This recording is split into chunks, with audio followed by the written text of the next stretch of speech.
Hello guys, അപ്പോഴേ ഞാനിപ്പോൾ വന്നത് നിങ്ങൾ കണ്ടുകൊണ്ടിരിക്കുന്ന കഥയുടെ തുടർക്കഥയായിട്ടല്ല കേട്ടോ. ഞാൻ രേണുസുധീൻ്റെ വിഷയം പറയാൻ വേണ്ടി വന്നതാണ്. സത്യമായിട്ട് ഞാൻ ഒരു കാര്യം പറയട്ടെ, വളരെ കഷ്ടമാണ് ആ കൊച്ചിൻ്റെ അവസ്ഥ എന്ന് പറയുന്നത്. നിങ്ങൾ എന്തിനാണ് അതിനെ ദ്രോഹിക്കാതിരി. നിങ്ങൾക്ക് ഇഷ്ടമില്ലെങ്കിൽ നിങ്ങൾ ഒഴിവാക്കുക, നിങ്ങൾ ദ്രോഹിക്കാതിരി. അതിൻ്റെ കണ്ടീഷൻ ഇപ്പോൾ എന്താണെന്നറിയാമോ? അത് ICUല.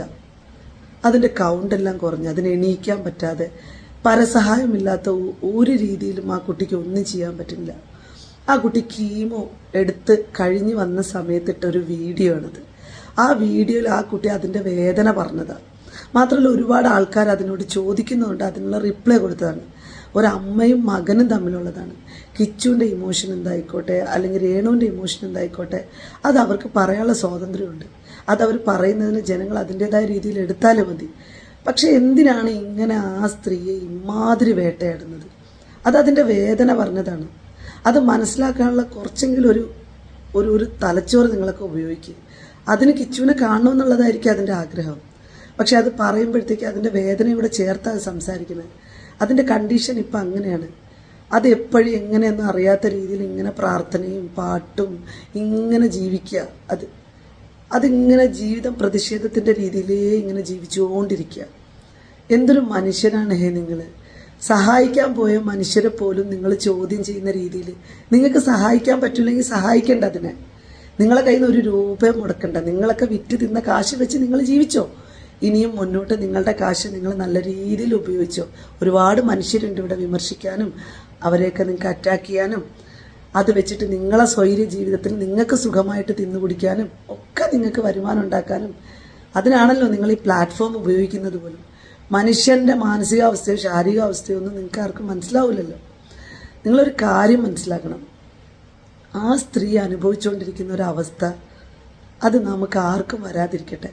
ഒരുപാട് സർവൈവേഴ്സായിട്ടുള്ള, ഒരുപാട് ക്യാൻസർ വന്നിട്ട് ബുദ്ധിമുട്ട് അനുഭവിക്കുന്ന, മറ്റു രോഗങ്ങളാൽ ബുദ്ധിമുട്ട് അനുഭവിക്കുന്ന മനുഷ്യരുടെ കൂട്ടത്തിൽ നമ്മൾ ആരും ഉണ്ടാവാതിരിക്കട്ടെ.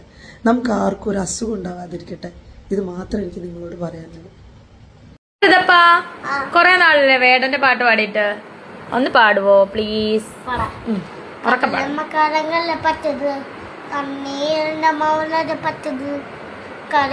കരയല്ല പറ്റത് കടലിന്റെ മക്കളാ കടലിന്റെ കടലമ്മ കരങ്ങല്ല പറ്റത് കണ്ണീരിന്റെ മകളെ പറ്റത് കരയല കരയല പറ്റത് കടലിന്റെ മക്കളാ കടലിന്റെ കട്ടിലത്തി തന്റെ ഉമ്പടക്കാടത്തിന്റെ കോണൽക്ക പിളിച്ചോരുമ്പം അത കടൽ കരമോ അത ഇടയറുമോ ഈ വെള്ളത്തി മടയാകുമോ ഇതന്നെ വയത്തിരുനായക്കനോ ഇതന്നെ വയത്തിരുനായവനോ ഈ എല്ലാ അതിവെള്ളത്തിനായവൻ ഇത് മഴക്കടനോ ഇതിൽ കടൽ കടനോ ബി ബി ബി കടലിലെ ബോയ് ബോയ് ബോയ് ആ ബി ബി ബി കടലിലെ ബോയ് ബോയ് ബോയ്.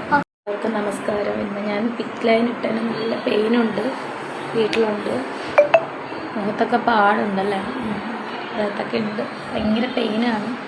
അതും സത്യം പറഞ്ഞാൽ ഈ കിടക്കയിൽ കിടക്കുമ്പോൾ അല്ലെങ്കിൽ വേദന കൊണ്ട് കിടക്കുമ്പോൾ ഞാനൊരു പാട്ട് പാടി ആശ്വസിക്കാറുണ്ട്.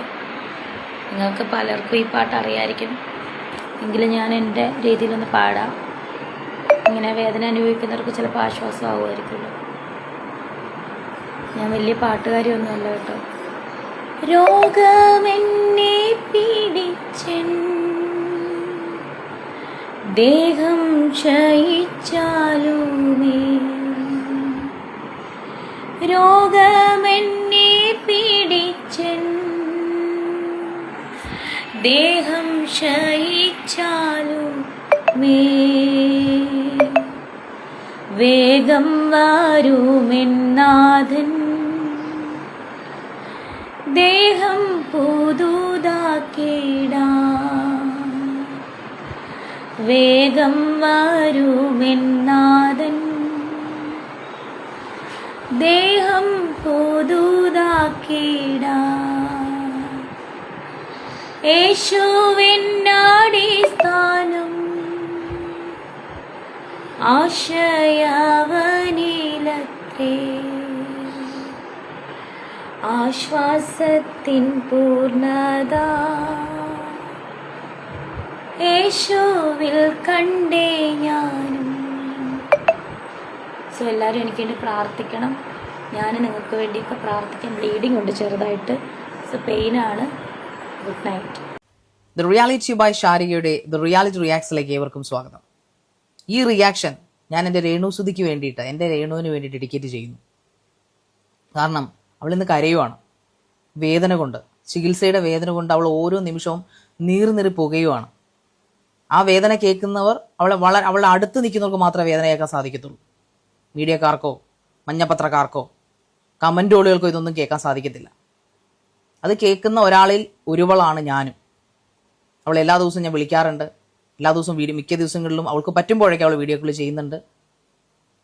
ഇന്നും വീഡിയോ കോൾ ചെയ്തിരുന്നു. അവളുടെ വേദന കണ്ടിട്ട് സഹിക്കാൻ പറ്റാതാണ് ഞാൻ വീഡിയോ കോൾ കട്ട് ചെയ്തത്. അത്രയും വേദന ആ കുട്ടി തിന്നുന്നുണ്ട്. രേണുവിന് അസുഖമുണ്ടായിരുന്നെന്ന് രേണു എന്നോട് പറഞ്ഞിട്ടുണ്ട്. അതെനിക്ക് ലോകത്തോട് വിളിച്ചു പറയേണ്ട കാര്യം ഉണ്ടായിരുന്നില്ല. രേണുവിന് ഏറ്റവും അടുത്തറിയാവുന്ന ഈ സത്യങ്ങൾ അറിയാവുന്ന കൂട്ടത്തിൽ ഒരാൾ ഈ ശാരികയുമാണ്. ഹോട്ട് സീറ്റിന് ശേഷം ബിഗ് ബോസിൽ വന്ന് ഞങ്ങൾ നല്ല സുഹൃത്തുക്കളായി മാറി. അവർക്കെതിരെ വരുന്ന ആരോപണങ്ങൾക്ക് നീതിയെന്ന് തോന്നുന്നതൊക്കെ ഞാൻ സപ്പോർട്ട് ചെയ്തിട്ടുണ്ട്. അതിന് എന്നും കൂടുതൽ ആൾക്കാരും ആണും പെണ്ണും ഉൾപ്പെടെ എന്നെ വിമർശിക്കുകയാണ് ചെയ്തിട്ടുള്ളത്. നിങ്ങളൊരു നല്ല സ്ത്രീയാണ്, നിങ്ങൾക്കൊരു ഡിഗ്നിറ്റി ഉണ്ട്, നിങ്ങൾ എന്തിനാണ് ആ രേണുസുനയുടെ പുറകെ പോകുന്നത്, രേണുസുതിയുടെ പുറകെ പോകുന്നത്, രേഷ്മ പി തങ്കച്ചൻ്റെ പുറകെ, അങ്ങനെ വിമർശനങ്ങൾ എന്ന് പറഞ്ഞാൽ അത് മാന്യമായി പോകും. അതിന് ക്രൂരമായ വാക്കുകൾ. അന്നും ഇന്നും ഞാൻ നിങ്ങളോട് ഒറ്റ കാര്യമേ പറഞ്ഞിട്ടുള്ളൂ. അവർ രാജ്യദ്രോഹ കുറ്റം ചെയ്തിട്ടില്ല, അവർ പ്രോസ്റ്റിറ്റ്യൂഷൻ ചെയ്തിട്ടില്ല. പ്രോസ്റ്റിറ്റ്യൂഷൻ ഓരോരുത്തരുടെ ഫ്രീഡമാണ്, അത് നമുക്ക് പറയാൻ റൈറ്റ് ഇല്ല. എങ്കിലും ഞാൻ പറയുവാണ്, നമ്മുടെ സദാചാര ഓളുകളോടായി പറയുന്നത്.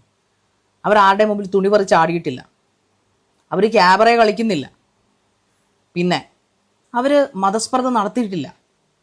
എൻ്റെ അറിവിൽ ഇന്നേ വരെ ഒരു മീഡിയയിലും വന്നവരത് പറഞ്ഞിട്ടുമില്ല. ജാതി പറയുകയോ മതം പറയുകയോ ഒന്നും ചെയ്തിട്ടില്ല. അവർക്ക് ഇഷ്ടമുള്ള സാധനം അവർ ചെയ്തു ജീവിച്ചു, അത്ര തന്നെ. അതുമാത്രമാണ് രേണുസുതി ചെയ്തത്. ജീവിക്കാൻ വേണ്ടി കെട്ടിയാടിയ ഒരു മുഖം, ആ മുഖം അവർ തന്നെ അഴിച്ചു വെച്ചു. അതെന്തിനായിരുന്നു എന്ന് അവർ പറഞ്ഞു കഴിഞ്ഞു. ഇനിയെങ്കിലും നിർത്തിക്കൂടെ? എൻ്റെ കമൻറ്റ്സ്, ഞാൻ അവരെ സപ്പോർട്ട് ചെയ്ത പല വീഡിയോകളുടെ താഴെയും ഇന്നും വന്ന് നന്നായിപ്പോയി, അവൾക്ക് ഇങ്ങനെ തന്നെ വേണം, അവൾ കൂത്താടിയതുകൊണ്ടാണ് ഇങ്ങനെ സംഭവിച്ചത്, എങ്ങനെ സാധിക്കുന്നു? ഇതിൽ നിന്ന് എനിക്കൊന്ന് മനസ്സിലായി, സാധാരണ ജനങ്ങൾക്ക് അവർക്ക് ഒരുപാട് ദയയും കരുണയുള്ളവരാണ് മലയാളികൾ. പക്ഷെ സോഷ്യൽ മീഡിയയിൽ ഇരിക്കുന്ന കമൻറ്റോളി കുറേ മലയാളികളുണ്ട്, ദുഷ്ടമൃഗങ്ങൾ, ദുഷ്ടജന്മങ്ങൾ, ഒരു മനസാക്ഷിയും ഇല്ലാത്ത ഫേം വയറുകൾ, അല്ലെങ്കിൽ എന്താ പറയുക, വൈറസുകൾ, ഒരിക്കലും നശിപ്പിക്കാൻ പറ്റാത്ത കുറേ വൈറസുകൾ, സോഷ്യൽ മീഡിയ മലയാളി ഓളികൾ, അവരെ ഞാനീ പറയുന്നത്. അത് നല്ല കുറേയധികം ആൾക്കാരുണ്ട്. പക്ഷേ ഒരു തുള്ളി വിഷം പാലിൽ വീണാൽ ആ പാല് വിഷമായി പോകത്തില്ലേ? അതാണ് അവസ്ഥ. ഇനിയെങ്കിലും നിർത്തിക്കൂടെ നിനക്കൊക്കെ? അവരെ വെറുതെ വിടും. രേണുസുതിക്ക് ക്യാൻസർ ആണ് എന്ന വാർത്ത മലയാളികൾ എല്ലാവരും തന്നെ ഞെട്ടലോടെയാണ് കേട്ടത്. ആഴ്ചകൾക്ക് അല്ലെങ്കിൽ മാസങ്ങൾക്ക് മുൻപ് തന്നെ ഈ വാർത്ത പുറത്തു വന്നിരുന്നു. എങ്കിലും അത് ഒരു തെറ്റിദ്ധാരണയാണ് എന്ന രീതിയിൽ ആ വാർത്ത പോയിരുന്നു. രേണു തന്നെ ആ സുഖം ആർക്കും വരരുത് എന്ന് പ്രാർത്ഥിക്കുന്നു എന്നാണ് അന്ന് പ്രതികരിച്ചത്. എന്നാൽ കഴിഞ്ഞ കുറച്ച് ദിവസങ്ങളായിട്ടാണ് തനിക്ക് ബ്രസ്റ്റ് ക്യാൻസർ ആണെന്നും അത് തൻ്റെ ഹാർട്ട് മസിൽസിലേക്കും ലങ്സിലേക്കുമെല്ലാം പകർന്നു എന്നും പടർന്നുകൊണ്ടിരിക്കുകയാണ്, താൻ 4th സ്റ്റേജിലേക്ക് കടന്നിരിക്കുകയാണ് എന്നും പറഞ്ഞുകൊണ്ട് രേണു രംഗത്തെത്തിയത്. വല്ലാത്തൊരു വേദനയോടെയാണ് ശരിക്കും പറഞ്ഞാൽ ഇത്രയും നാൾ പ്രാഗിയവരെല്ലാവരും ഇപ്പോൾ രേണുവിനെ വേണ്ടി പ്രാർത്ഥിക്കുകയാണ്. തനിക്ക് തൻ്റെ കുഞ്ഞിനെ ഓർത്ത് മാത്രമേ സങ്കടമുള്ളൂ. എൻ്റെ കുഞ്ഞിന് വേണ്ടി ഞാൻ ജീവിച്ചേ പറ്റൂ. എനിക്ക് പണം ഉണ്ടാക്കണമായിരുന്നു. അതിനുവേണ്ടിയാണ് ഞാൻ ഈ റീലുകളിലും ആൽബങ്ങളിലും ഒക്കെ അഭിനയിച്ചത്, ഈ ഉദ്ഘാടനങ്ങൾക്കും ഗൾഫിലും എല്ലാം പോയത്. എനിക്ക് പണം വേണമായിരുന്നു, എൻ്റെ ചികിത്സയ്ക്ക് പണം വേണം, എനിക്കെൻ്റെ കുഞ്ഞിനെ നോക്കാൻ പണം വേണം. പണത്തിന് വേണ്ടി തന്നെയാണ് ഈ 3 വർഷം താൻ ഇത്രയും പരിഹാസങ്ങളും ഇത്രയും ശാപവാക്കുകളും എല്ലാം കേട്ടിട്ടും താൻ മുന്നോട്ട് പോയതെന്ന് രേണു പറയുന്നു. ശരിക്കും ഇത്രയും ബോൾഡായ ഒരു സ്ത്രീ, ഇനിയും അവർ മുന്നോട്ട് വരട്ടെ, ഇനിയും ജീവിക്കട്ടെ. രേണു ഇപ്പോൾ ആശുപത്രിയിലാണ്, നാളെ കീമോ തുടങ്ങും. എന്നാൽ രേണുവിനൊപ്പം കുടുംബം എല്ലാവരും ഉണ്ട്. എല്ലാവർക്കും ഒപ്പം നിൽക്കാൻ പറ്റില്ല, സഹോദരിയാണ് കൂടെ ഉള്ളത്, മകനും എല്ലാവരും വീട്ടിൽ തന്നെയാണ്, കുടുംബം എല്ലാവരും പ്രാർത്ഥനയിലാണ്. രേണുവിനെ കാണാൻ, രേണുവിനൊപ്പം നിൽക്കാൻ കിച്ചു വരണേ എന്ന് തന്നെയാണ് എല്ലാവരും പറയുന്നത്. അപ്പോൾ എല്ലാവർക്കും നമസ്കാരം. രേണുസുതിയാണ്.